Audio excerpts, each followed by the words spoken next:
Alright, so before I take you to the Kings game, let me show you some of the other highlights we had. Last time I left you guys off, there were 6 games left in the season, so here are a few of the big plays from those last 6 games before we get to the Kings game. Here I break the steals record. Previous record for single steals in the game was 16. I got my 17 there, just swiping from Turkle. I wasn't even trying to get it. I just swiped there at the last second and got it. Here in this Kings game, I get knocked down while attempting a shot, knock it down, and the foul is called on Caron Butler. That is a 4-point play, and that is Denny's first career 4-point play in the NBA. I'm not gonna say it's not. It's kind of easy to draw them. They just won't call it half the time. At that time they called it because Butler just completely knocked me down, and I was able to get the foul call, knock down the shot, and convert the 4-point play at the free throw line. We ended up winning this game as well. And in this Warriors game, they gave us a run for our money because they just kept on scoring with us. See how much points we have. But they kept on scoring with us. Eric Gordon got fouled out late in the 3rd quarter. But as you can see, we ended up coming out with this one. We got a 14-point lead on the Anthony Davis dunk. So now to the Kings game.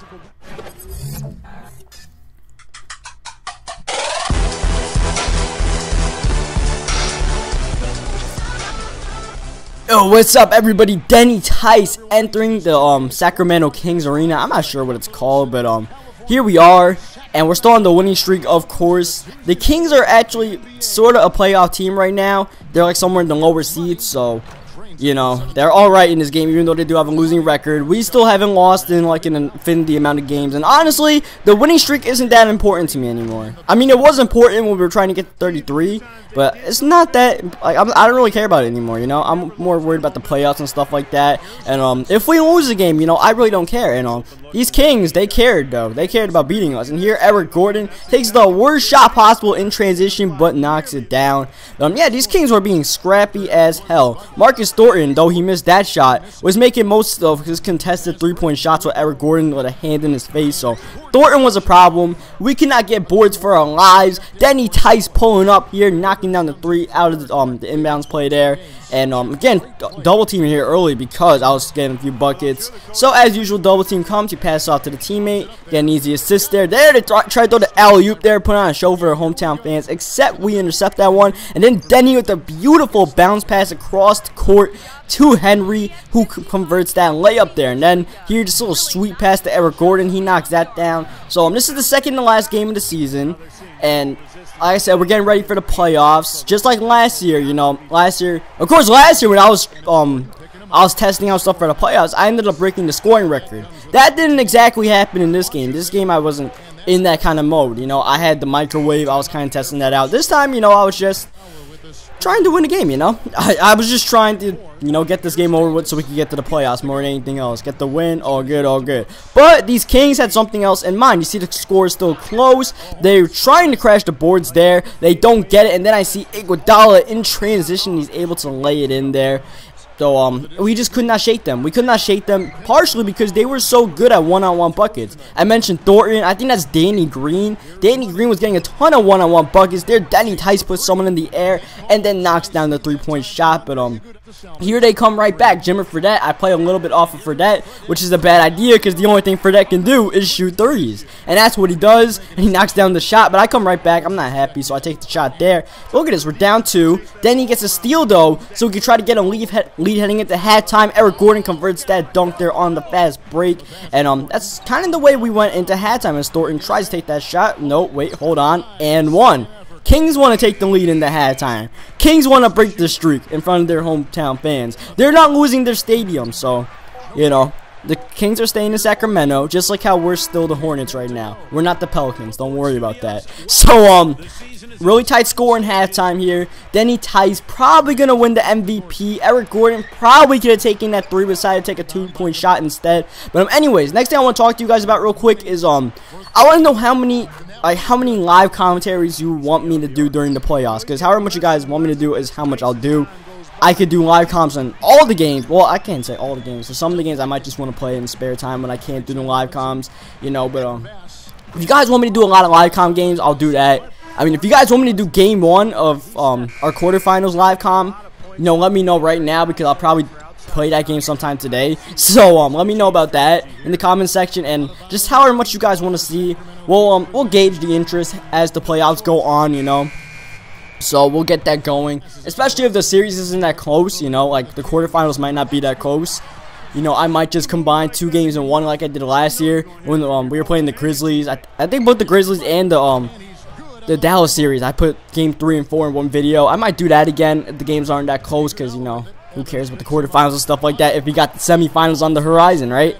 But right now, we got to worry about this game, all right? Because the Kings are up 2. Hold on, make that up 5 as Aaron Brooks knocks down a 3-point shot right before the end of the 3rd quarter. But Denny Tice going to try to make this a 4-point game or a 3-point game real quick in that layup. Though Aaron Brooks fading but cannot hit that. And it is a 3-point game heading into the 4th quarter. And sometimes when you're playing a game, you just gotta realize when the team needs you to put on the alpha dog pants. And here, Aaron Brooks realized that, I guess, and knocks down this crazy shot. I played the best defense I could, but he still knocked that down. But sometimes you gotta realize it. There, I find Eric Gordon, but he could have knocked that down. So I'm like, all right, I'll do this. I'll do this. No problem. No problem. I'll knock down the 3, tie the game back up. And sometimes your teammates won't be knocking down shots. They won't take shots. They'll be hesitant, like Eric Gordon has been in this game. So you know, I had to turn up in the 4th quarter. I still want to win these games. You know, like I said, the winning streak wasn't that important, but still, I want to win games because that's just in my DNA that I have to win. Though right now, the Kings are up 5. I find Iguodala for 3, and he can't even knock that down. So, I mean, I really gotta go all out now. I'm going right into the paint. I'm challenging that guy. He was standing in perfect position, but I converted the layup anyways. Make it a 3-point game, and hold on, let's tie it real quick. Let's get a tie game. Denny knocks that down with 8 minutes left, and it's a battle in Sacramento for who could win this game. And like I said, the Kings were killing it with one-on-one play. You see Marcus Thornton hitting the little, I don't even know, little fadeaway kind of thing, hop step, whatever you want to call it. Denny Tice with 54 points, and that is a step back by DeMarcus freaking Cousins. And he helps the Kings take back the lead. But every single time they try to do something, I had to come right back because my team needed me to this game. They needed me to. And there I get a steal. I didn't even do anything. I just ran there,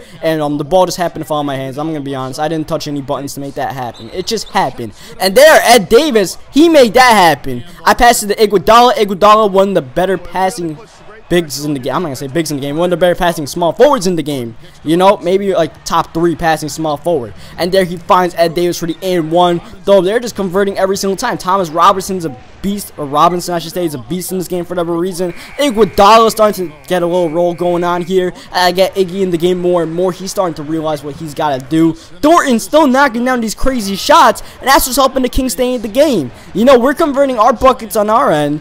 And we're playing good defense, but, you know, they're just knocking down their shots. Look at this. Thomas Robinson, and 1. And the game is back tied, just like that. Davis played good defense. What you going to do? And every single time they answer, we go to the paint. There I find AD. AD converts the layup, and we're back up by 2. Here, I think, Thornton on me. I don't even know. So I just take a screen at the last second and kick it to Gordon to beat the shot clock, and he's got it. That was a bailout. That was a bailout shot by Eric Gordon. There, I got caught reaching, and Aaron Brooks knocks down the shot in the paint there. So it's still a 3-point game until I find Eric Gordon. Bang! Gordon stepping up now. And that's what happens, you know. When you step up after once in a while, you can't do it all by yourself, alright? That's a known fact.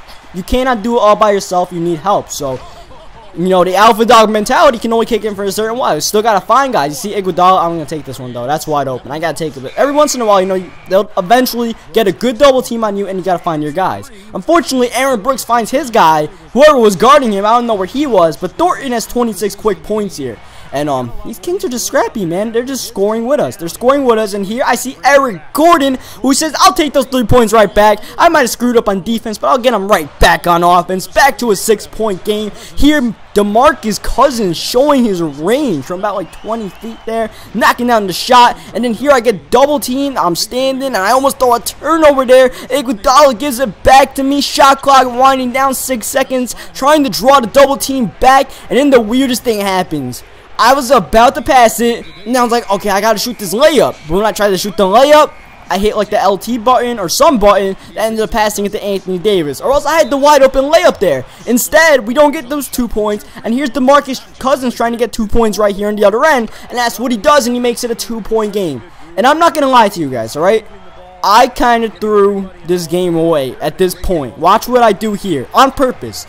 I decided instead of running clock down, I wanted to test out closer, alright? Honestly, I wanted to test out closer. I just didn't think I was going to get blocked by T-Rob there, alright? I didn't think Robinson was going to block me. I just wanted to see if I could make the 3-point bucket there and just kill the game right there. Instead, they have a chance to tie the game, and I'm not even that pissed that they tied the game because I want to test out closer. Instead, they don't convert. They go in the post. Cousins is tired. He doesn't convert. And here, once again, I honestly did not care about knocking down both free throws and making it a 4-point game. Instead, look at this. I passed it to Ed Davis, the worst free throw shooter on the court.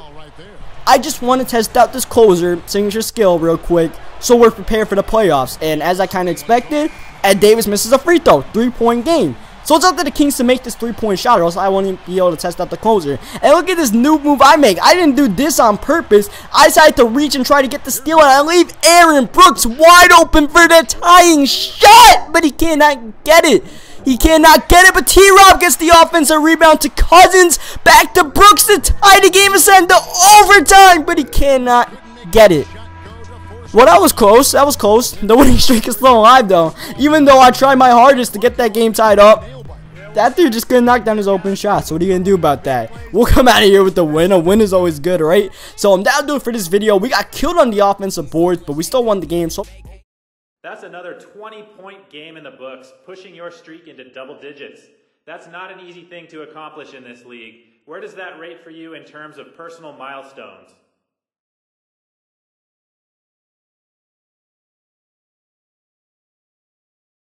It's not the kind of thing I really keep track of. I mean, it's nice to see that I've been playing at a high level for a while now, but my own individual scoring isn't always going to have a direct correlation to the team's success. You feel me? I'm just going to keep playing my game the way I have been. Usually if I'm getting my points, it puts the team in a good position to win, and that's always my #1 goal.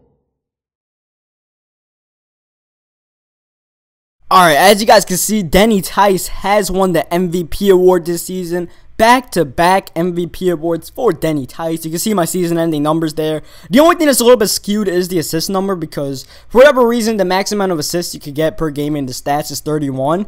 So I have games where I have over 31 assists, but if you check the stats, I have like 31 assists for half my games. So the assist number is a little bit quote-unquote low. 25 is not really a low number, but it probably should be like 29 or something like that. But who really cares, you know? All that matters is we are the #1 seed. Denny is the MVP. He's also the most improved player of the year for whatever reason, even though he won MVP last season. He's defensive player of the year, probably for all the steals he's gotten this season. And speaking of defense, he's on all NBA first team defense, as you can see here. And as you saw before, all NBA first team as the point guard. So Denny doing big things out here. And one more thing before I leave. The playoff bracket. Who are we playing in the first round? Oh, would you look at that? We're playing the freaking Sacramento Kings. Oh boy, this is going to be interesting. This is a team that just gave us a run for our money. And now we got to play them in the best-of-7 series. So that's great. You see the bracket. We're bound to play Golden State or LA next. So we'll see what happens next time.